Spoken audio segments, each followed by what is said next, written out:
Peyton Barger. Welcome to SB252. Hey, welcome to SB252. I'm your host, Kurt. Please make sure you like this video, share, and subscribe. Also, hit that notification button to make sure you're notified every time I post a new video. And today, we're going to get right into things. We're going to talk about the Dallas Cowboys. And again, Ezekiel Elliott is in the news because over the weekend, he was caught in Dallas, Texas on a boat partying. Again, Ezekiel. And I know you Dallas Cowboys fans must be having a heart attack. You're sick of seeing Ezekiel Elliott in the news for all the wrong reasons. It's scary because we all know what happened with Ezekiel Elliott, that he was suspended for 6 games for domestic violence towards a woman. Her name was Miss Thompson, and supposedly did domestic violence towards her on several occasions.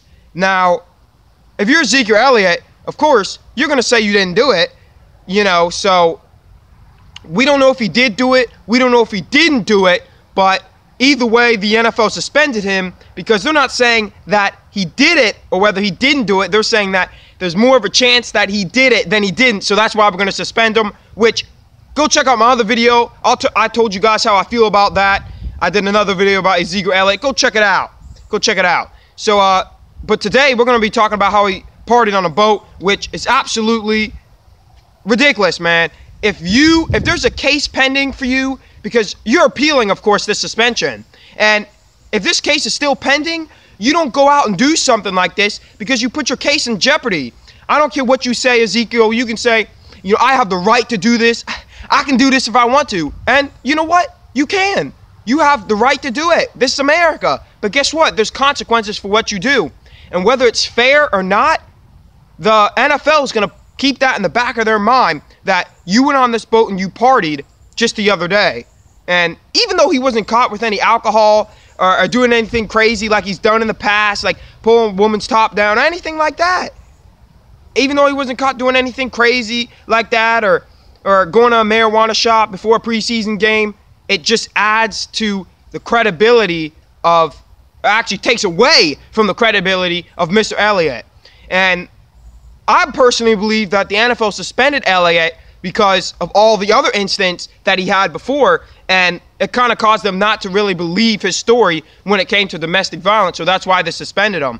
So Ezekiel Elliott, your rival, Odell Beckham Jr. partied on the boat the other month, and I hope you learned your lesson from him not to do something like that, but clearly you haven't. So Ezekiel Elliott, if this case is pending, you got to stay out of the light.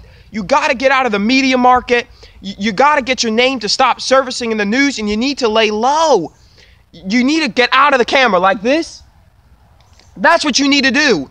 You don't need the camera in your face. You need to be out of the face of the camera. You need to get out of the limelight, and that's it. And besides, like I heard Shannon Sharp say today, that you could party in a boat on Monday, but you can play in a preseason game the day before? Like, how do you think his teammates are going to feel about that? So he's putting his bad name out there for himself. There's already a bad rap about him. There's already question marks surrounding your name, and you're just making it worse, Ezekiel.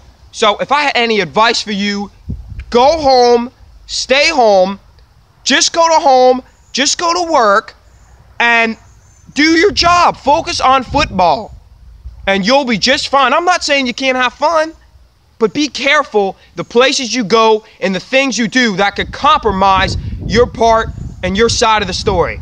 So, thank you guys for watching today's video, and I hope you guys have a good rest of the day, and I'll see you guys tomorrow. Peace!